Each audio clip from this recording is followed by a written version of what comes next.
Hi hello welcome back to my channel. ఈరోజు నేను ఒకే రకమైన పిండితో రెండు రకాల ఒక స్వీటు ఒక హాట్ ఎలా తయారు చేసుకోవాలో మీకు చూపిస్తాను.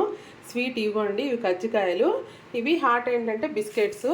చూడండి ఎంత క్రిస్పీగా ఎట్లా తయారు చేసుకోవచ్చో. ఇవి ఎలా తయారు చేసుకోవాలో మీకు నేను ఇప్పుడు చూపిస్తాను. ఒకే పిండితో రెండు ఈజీగా అయిపోయే స్నాక్స్ మీకు నేను చేసి చూపిస్తాను.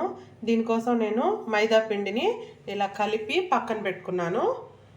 చూసారా, మైదా పిండిని బాగా ఇట్లా మృదువుగా కలిపి పక్కన పెట్టుకోవాలి.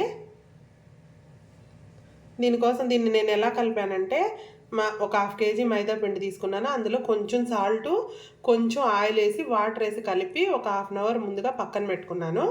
ఇట్లా ఒక తడిగుడ్డ దీనిపైన పెట్టి ఉంచితే పిండి ఆరిపోకుండా బాగా స్మూత్గా వస్తుంది. ఫస్ట్ నేను ఈ పిండితో మీకు కజ్జికాయలు ఎలా ఈజీగా చేయాలో చూపిస్తాను. తర్వాత వేరే స్నాక్ చూపిస్తాను. ఫస్ట్ ఈ కజ్జికాయల కోసం దీని లోపల స్టఫింగ్ కోసం నేను ఇలా ఇదిగోండి, ఇది ఎండు కొబ్బరి బాగా తురుముకున్నాను. దీన్ని దాంట్లో చక్కెర, కొంచెం ఇలాచీ పౌడర్ వేస్తారు. ఇలా చేసి మిక్సింగ్ పౌడర్ లాగా తీసుకుంటారు. కొన్ని దగ్గరలో కజ్జికాయల కోసం లోపల స్టఫింగ్కి తినే శనగపప్పు అలా కూడా వేస్తారండి. కానీ ఇలా చేసి చూడండి, ఇది చాలా టేస్టీగా ఉంటుంది. కొంచెం ఉడికిన తర్వాత ఆ చక్కెర కొంచెం పాకంలాగా వచ్చి జ్యూసీగా కరకరలాడుతూ చాలా బాగుంటుంది. కాబట్టి అందుకని నేను ఇలా కలిపి పక్కన పెట్టుకున్నాను. ఇప్పుడు ఎలా చేయాలో మీకు చూపిస్తాను. ఇలా రౌండ్గా బాల్స్ లాగా చేసి పక్కన పెట్టుకోవాలి. దీన్ని పూరీ పిండిలాగా ఒత్తుకోవాలి. దీనికోసం ఇట్లా పూరీ తీసుకున్నాను. దీనికి కొంచెం పిండి జల్లుకొని దాన్ని పూరీలాగా ఒత్తుకుందాం. దీనికోసము ఈ కజ్జికాయల కోసం ఇలాంటి చెక్కతో చేసిన ఒక మౌల్డ్ బయట దొరుకుతాయి. ఇవి ఇట్లాంటిది ఒకటి తీసుకొని ఇప్పుడు మనము చిన్న పూరి రెడీ చేసుకున్నాం కదండి, అది దీనిపైన వేసుకోవాలి. చూసారా, దీన్ని ఇట్లా వేసుకొని మనం ఇప్పుడు ఆల్రెడీ స్టఫ్ రెడీ చేసి పెట్టుకున్నాం కదండి దీంట్లో వేయడానికి. ఇది దీనికి సరిపడినంత వేసుకోవాలి. వేసుకొని ఇక్కడ చిన్న బౌల్లో వాటర్ తీసి పెట్టుకున్నాను. ఆ వాటర్ని అంచులు వెంబడి ఇలా రాసుకోవాలండి. ఎందుకంటే ఇది బాగా స్టిఫ్ అయ్యి ఉంటుంది ఇట్లా రాసుకోవడం వల్ల. ఇట్లాగా మనము ఒక 5-6 చేసుకొని ఫస్ట్ ప్యాన్ పెట్టుకొని ఆయిల్ హీట్ ఎక్కిన తర్వాత సిమ్లో పెట్టుకొని ఆయిల్ని ఇట్లాంటి ఒక 5 చేసుకొని చేసుకున్న తర్వాత ఈజీగా కాలిపోతాయండి. సిమ్లో చేసుకున్న తర్వాత మళ్ళీ రెడీ చేసుకోవాలి. ఎందుకంటే ఇవి చేసి పెట్టేసి ఉంటే అవి పగిలిపోతాయి. ఇప్పుడు ఫస్ట్ మనం ఒక 5-6 రెడీ చేసుకుందాం. చూసారా, ఫస్ట్ ఒక 4 ఇలా వేసుకొని నేను చేసుకున్నాను. చేసుకున్న తర్వాత మిగతా మళ్ళీ రుద్దుకొని మళ్ళీ వేసుకుంటాను. చూసారా, భలే పొంగి చూడడానికి కూడా భలే బాగుంటాయి కదండి. ఇప్పుడు బాగా దోరగా వేగిన తర్వాత తీసి పక్కన పెట్టేసుకుందాం. చూసారా, చూడడానికి కూడా బాగా పొంగి బాగా అందంగా ఉన్నాయి కదండి. తినడానికి కూడా చాలా టేస్టీగా ఉంటాయి.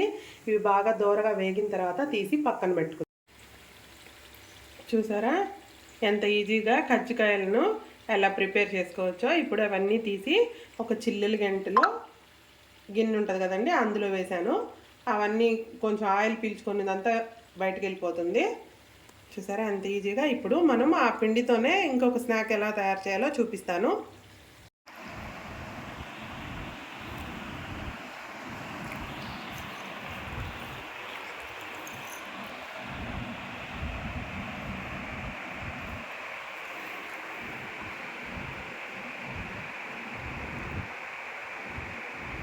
మీకు ఇప్పుడు ఇదే పిండితో ఇంకొక స్నాక్ చేసి చూపిస్తానన్నాను కదండి. ఇందులో కొంచెం వాము దంచుకొని ఇందులో వేసుకోవాలి. ఇది కూడా పూరి పిండిలాగా ఒత్తుకోవాలి. ఫస్ట్ ఒత్తుకొని తర్వాత ఎలా చేసుకోవాలో చూపిస్తాను. ఫస్ట్ ఈ ప్లాట్ఫామ్ నీట్గా క్లీన్ చేసుకొని తర్వాత అది మనకి పూరి ఇది చిన్నదిగా ఉంటుంది కదండి, కాబట్టి పెద్దది చేసుకోవాలి. కాబట్టి దీన్ని ఇలా బాగా పలచగా ఒత్తుకొని ఇట్లాంటి గంటి ఒకటి ఉంటుంది కదండి, ఈ స్పూను వెనకాల ఇలా ఇట్లా ఉంటుంది. దీంతో వీటిని బిస్కెట్లలాగా కట్ చేసుకుందాం. ఇది కట్ చేస్తూ ఉంటే మనము ఇలా అంటుంటే అదే తిరిగిపోతూ ఉంటుంది.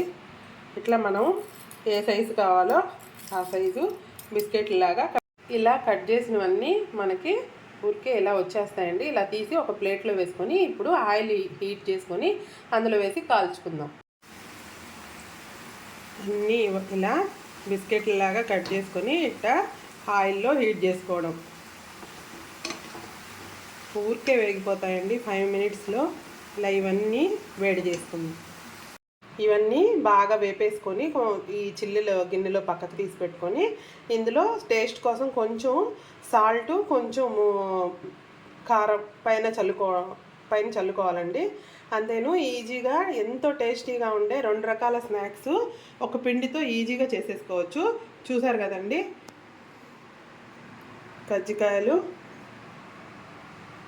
బిస్కెట్లు ఎంత ఈజీగా 2 రకాల స్నాక్స్ తయారు చేసుకున్నాం కదా. ఇలా స్నాక్స్ ఇంట్లో చేసి పెట్టుకొని పిల్లలకు పెట్టుకుంటే హెల్తీగా ఉంటారు, ఎంతో ఇష్టంగా తింటారు. మీకు కూడా ఇది నచ్చినట్లయితే లైక్ చేయండి, షేర్ చేయండి, నా ఛానల్ని సబ్స్క్రైబ్ చేసుకోండి.